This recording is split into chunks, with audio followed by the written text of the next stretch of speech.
What's up, everyone? El the Alchemist here with Dr. Mulder and J.S. Garrett. How you both doing tonight? Doing great. Can't Doing complain. great How about? also. Yeah. Yeah, yeah. I got to see a video that you just dropped a little bit ago. I think it was yesterday about your new helmet, Doc, and I would love for you to explain this next level helmet that's once again blowing everything else out of the water. Well, that's the whole idea. Uh, well, this all started a few years ago. Chuck was kind of pitching an idea to me about adding a light to the helmet, and I said, "Okay, let's see what we could do here." And he was wanting me to, I don't know, put this thing where you can adjust the light. Some kind of a flexible uh, pipe of some kind or whatever. Anyway, uh, we just never could get it to work properly, and it really wasn't up to my satisfaction. And the other day, I was working on doing some helmet stuff, and something hit me. I said, "Hell, all I need is a white LED, and I can put this thing mounted on the helmet, uh, have this thing tied into the circuitry of the helmet, and basically turn it into a tepaphone. In other words, a magician would have a tepaphone right on his forehead. He'd be able to project that light or project his intent or his mojo toward the target using light as a carrier wave. And not only that, it would be amplified.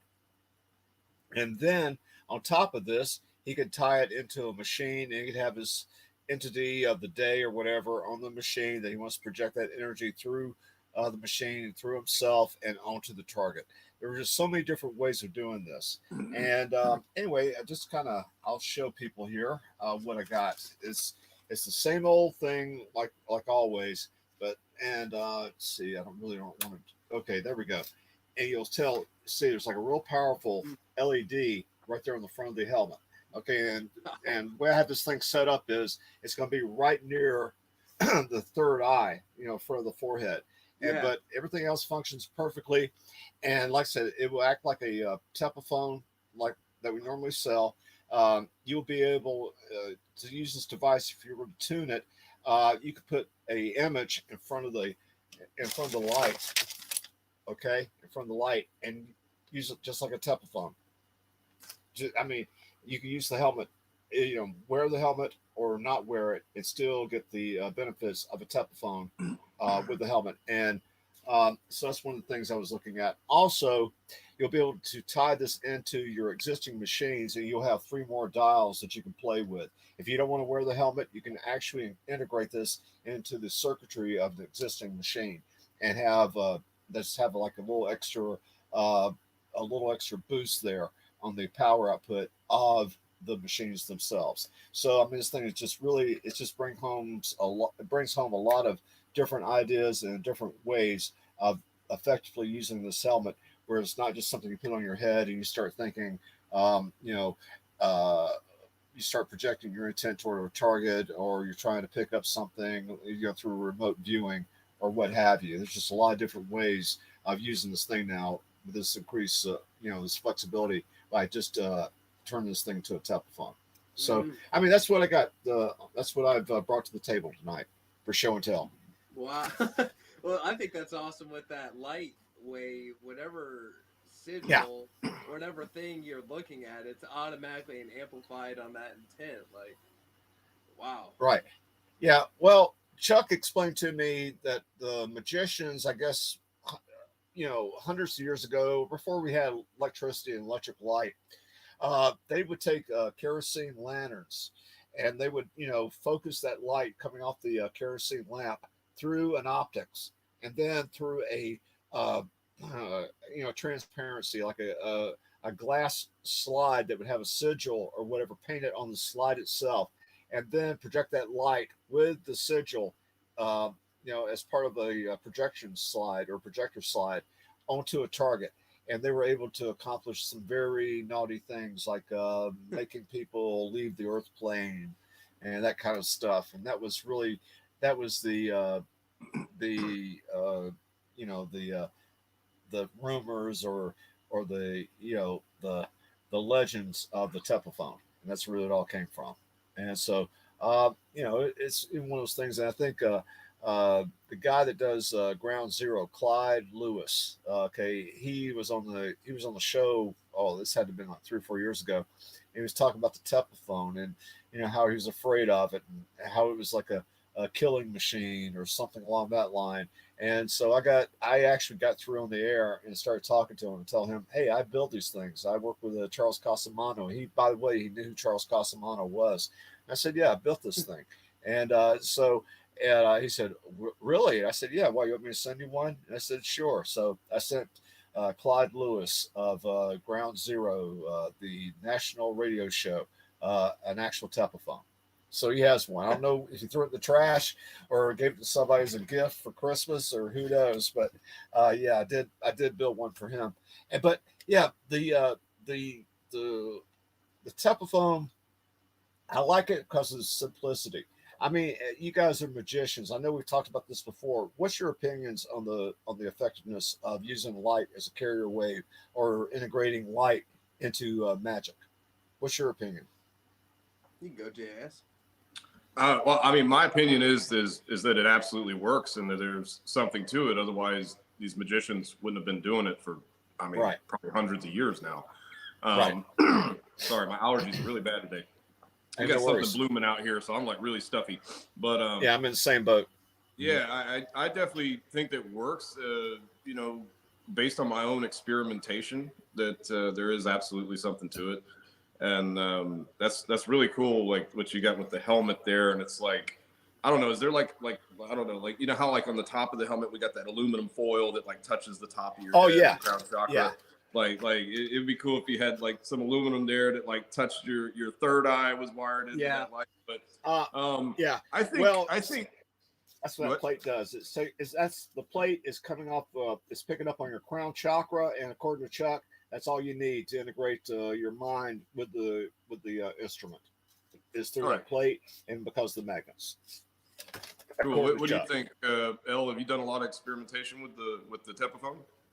Not the Tepophone. No, that's the only thing that like I need to, after this call, make sure I get one on its way, because I've not used that, but the helmet I have used, and I mean the helmet it's just like after I've used it once in a ritual, like I want to use it all the damn time, like whether it's me plugging my intent into the whole entire radionics operation, or what I've really liked doing is setting, and I write about this extensively because I do a specific meditation with the helmet on with Lugal Biederber's energy shooting into me, and it creates this blue fire that just kind of like burns away like all the extra bullshit, the cloud that inside of the mind, as you have this helmet on, and then say his word of power over and over, and it really it's just mind blowing. Every single working I would try to do communication with spirits and everything. It's just like it's more effortless. I've always had that connection with spirit like that, but the helmet itself, man, like the amplification, it's like you're attuning the reality around where you both are meeting together, and you can just feel that energy flow into you. And I mean, to add that light on top, I mean, the concept of that, even if it was like a candle, and I have my helmet on, I'm staring into the candle, like there's still kind of that fire, that light ray getting blasted into the other realm to help manifest things. But yeah, the other cool thing about that helmet, I was thinking, JS, is hey, at nighttime you don't need your headlamp anymore. You can just have the helmet on with that light on. Yeah. That amplify the shit out of it, man. Oh yeah. Well, I mean, yeah. Go ahead. I was going to say, yeah. I mean, like, I'll be outside in the dark, charging sigils with my headlamp on. Exactly. Yeah.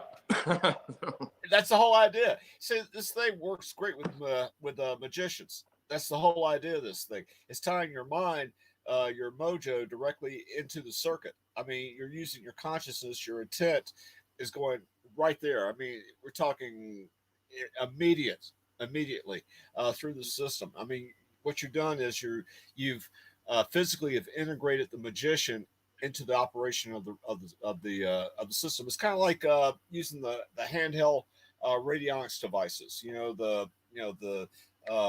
Magic wand. Yeah, the magic wand. Exactly. I mean, that's a personal integration of the magician and equipment simultaneously, instantaneous. You're a part of it in real time. Yeah. And I've done even more experimentation since the last time we talked with that radionic wand. Like dude, honestly, that's my new favorite toy. It's going to be really hard for me to find a toy that I like better than that. Yeah, like when it comes to affecting people, like immediately, I love it. Oh yeah. And it's also good. Like what I've seen is when I'm in traffic.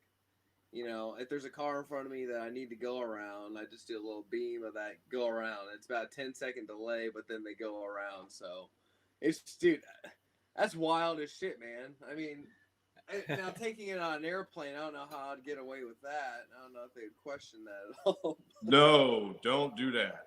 They're going to think that's a detonator. I don't think you would have a problem getting it on an airplane, other than the fact that it looks like a detonator. You might have to explain what it is, and then they're definitely going to, check up your ass with a flashlight. But it's not illegal to bring it on a plane. It just looks suspicious, so I'd be careful with it. Actually, so when I went to EA's and I made this pyramid of like copper and some organite, and I mean I would grab it. Well, it's all good. It's this really badass piece, and then I've been radionically charging it and having some spirits charge it and whatever. And so when I'm bringing it back, I put it in my bag and I put this key that I was given to go with it, and I put it on top of it. And the screen comes up and it's this freaking pyramid with this like key, an old key that you would like open like a 1970s house with. And they're like, "Sir, you're gonna have to explain to yourself, what is this?" And I was getting ready to go into like some like, well, you can use this piece to, and then my mind said just say, "Oh, it's just some art I made while I was inside of town," and they let me go. But they definitely were very suspicious with it, so don't carry them on the plane. Which ain't that why you're done flying, Doc? Because you can't have a radionics box with you. No, it's just it's the 17-hour layover over Dallas Fort Worth. That was my ending of my air. I'm just going to do private jets from now on if I can ever find one. So, yeah, I'm done. I'm done with the way commercial air traffic is now. It's not the way it used to be. It's pretty, it's pretty communistic. So yeah, if it's in the U.S., then I drive. Yeah, because it takes just as long to drive to Texas as it takes to fly to Texas. No shit. Yeah, if you get a layover somewhere, then it's double the time. And whenever they cancel a flight, and then the hotels right next to the airport, that are easy to get to, they double their prices as soon as they cancel flights. So I mean, it's some bullshit. Yeah. Oh yeah. Yeah, flying from Mexico. I'm over at Dallas Fort Worth, 17-hour layover because the pilot they were short. I think they were short a pilot. I think that's what it was. They didn't have a pilot that would show up to fly the plane, so I was there for 17 hours. All right, finally get on a plane, get over to Atlanta, Georgia, and I was supposed to connect from Atlanta, Georgia to my final destination to pick up my car. Right. Well, because they left late over in Dallas Fort Worth, I missed my flight coming out of Atlanta by 10 minutes, so I have to wait around for 6 hours in Atlanta to get my plane going from there to my final destination, which is over near Charlotte. So anyway, there we go. That was I spent 27 hours in an airport just coming back from Mexico. That was it for me. Yeah, that was it. I'm done. Yeah. The only different thing I would have done in that situation is right before I left. Like every time I leave town, I set a box for the smoothest travel there and smooth whole adventure and coming back. Because usually it's like first thing in the morning, but I haven't been. Every time I leave, I don't really take a box with me. I just set it for the whole adventure, which That shit. This machine right now, the Vampire Remastered. I've been doing that. I know I've been telling y'all, and there's other lives, other videos I've been talking about how I've been having this machine on with 3 different energies flowing through me, and it's been able to help me be more efficient and everything in my days. Well, as I've been changing my diet, I realized the integration with the radionics in my body have almost amplified to where I feel energy way more because I'm on the vegetarian diet. And once I finish my whole adventure, as well as you and your JS with the carnivore, we'll talk more about all that. But I am just starting to notice how much more energy is amplified and how much sooner I have to turn off the machine to be able to come down from it. And now caffeine's starting to get out of control, ridiculous. And so I didn't know. Have you ever noticed anything with just what you're eating or anything along those lines that integrate with the use of the machine, or does that not really affect anything? Do you feel Me or Doc? either? Yeah, go for it, Jess. Okay, well, so up until I don't know, like 13 days ago, I've always just eaten whatever the hell I wanted to. So I started the carnivore diet about almost 2 weeks ago, and I actually have not done a lot of radionic experimentation on myself since I started that diet. That's only because all of my boxes are being used for different operations right now.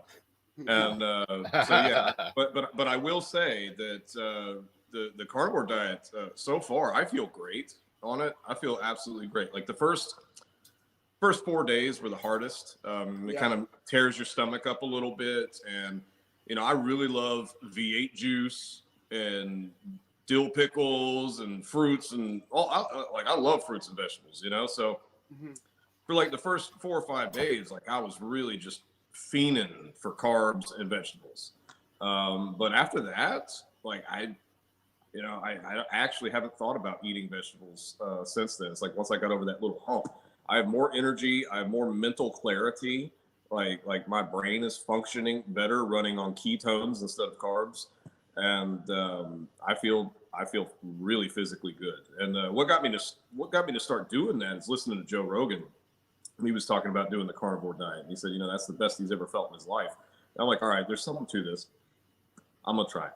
And my dad's actually doing the carnivore diet too. And he started a few months ago, and he's just been dropping weight like crazy. His joints and stuff in his hands. He said, he had some joint pain that's clearing up.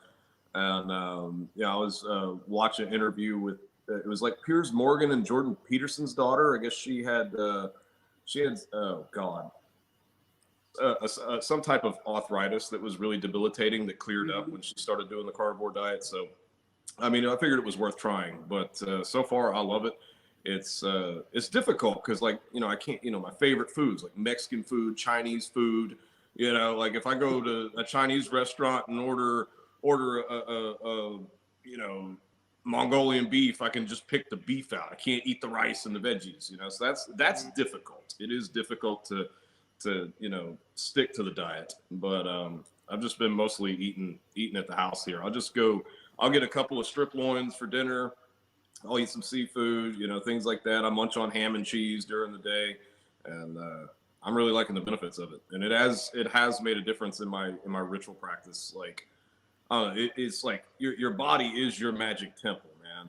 And if you got like a whole bunch of toxins built up in your body and blockages, then that is absolutely going to affect your ability to move energy. And to even focus on what you're doing. Because if you're scatterbrained while you're doing a ritual, then it may or may not work. If you're working with evocation, then you're probably going to get your result. But if it's something where you're relying on your own personal power to create a change, you have to be able to focus on what the hell you're doing. And I know I've got some ADHD going on, and it seems to be helping me with that as well. Oh, nice. Yeah, no, I see exactly what you're saying when it comes to having a clear mind, whether it's with the radionics box, whether it's, doing a ritual cast.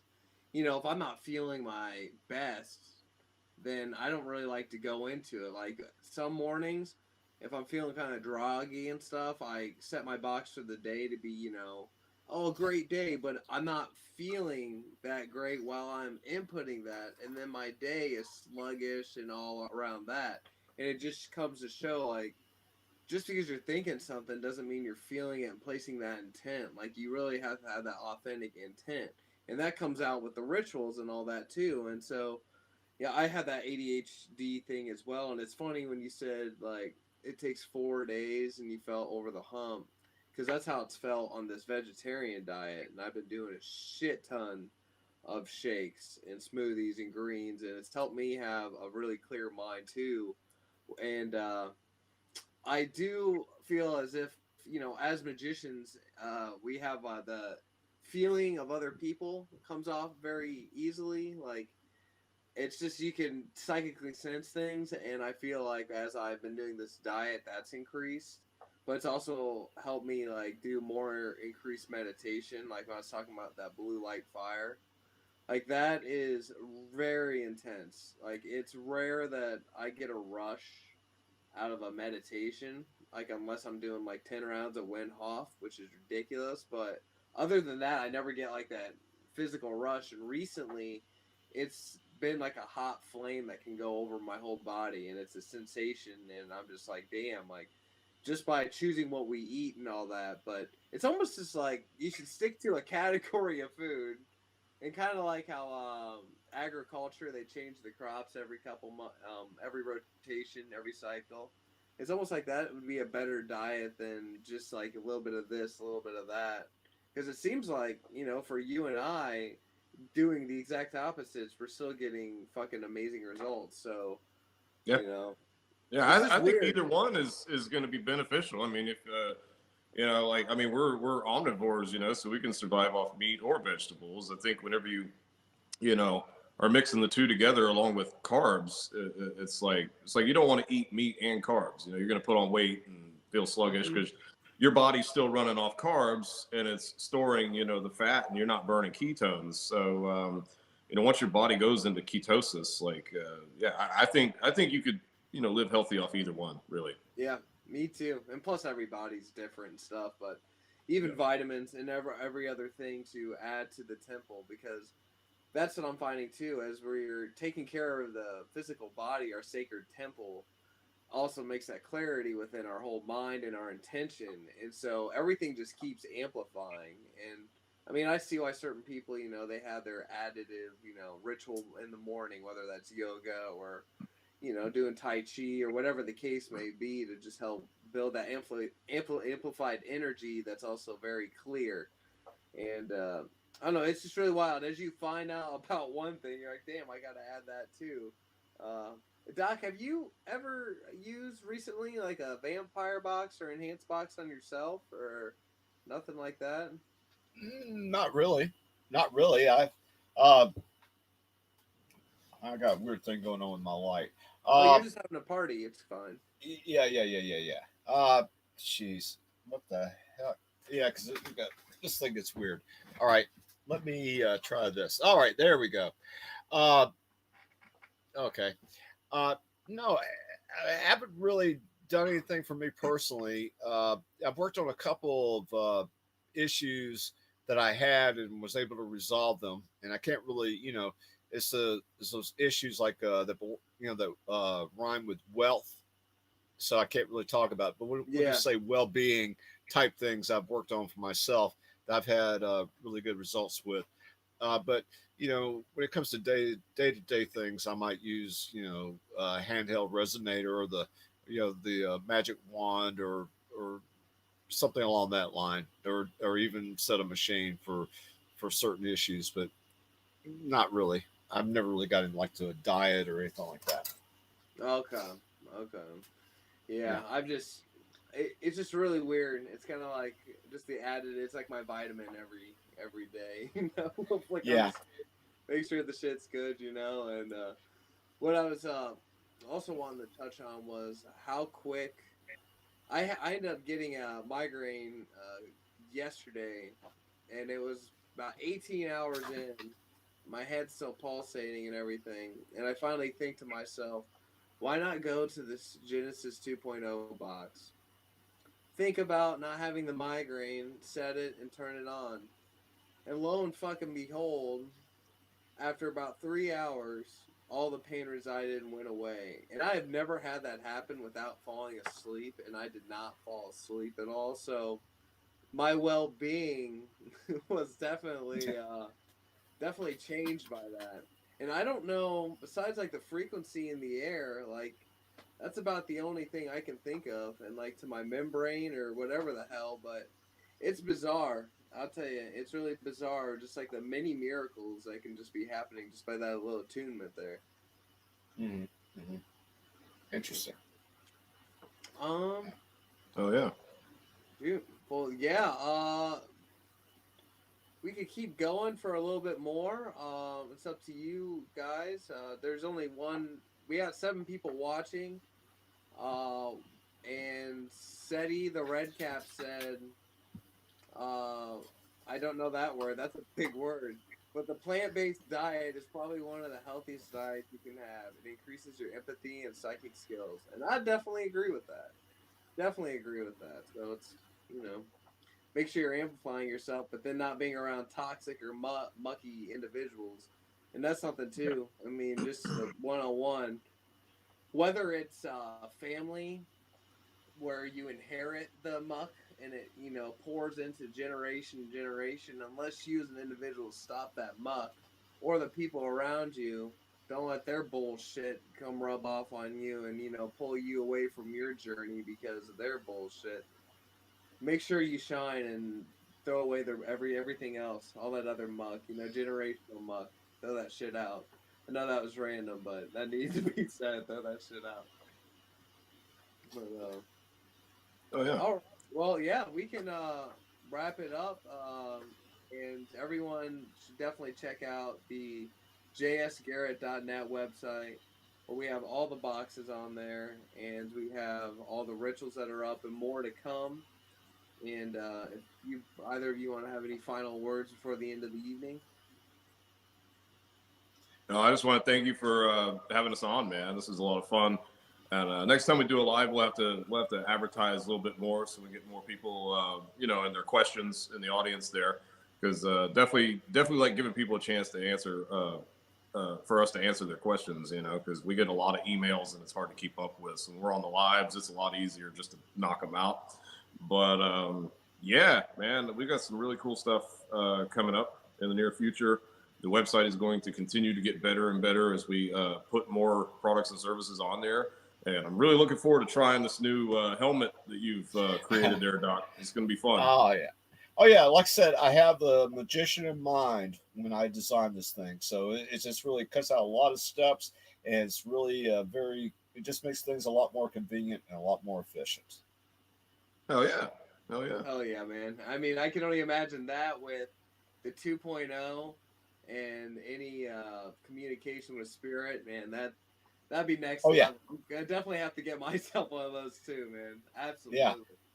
Yeah. Well, when it comes to dealing with entities, as I like to say, uh, this is one of the primary pieces of equipment that I would use, because I've used it for remote viewing. I've used it to try to remotely influence people, and the success rate that I've had has been very, very. It's been impressive. It's been impressive. I've come to the conclusion that yeah, this tech's for real, and it really does what Chuck says it does. Mm-hmm. Yeah. Yeah. Well, So that's the only thing I've seen. That's why yeah, it's so damn. I think every magician needs it. For especially for this new age and everything else, and keeping yourself protected. It's got everything marked or baneful with a war machine. God dang, man. God dang, powerful. yeah, yeah, Well, exactly. everyone have an awesome night, and yeah, we'll definitely be doing this more. So catch us later on, and put your questions down below, and be sure to check out the website and all the channels. So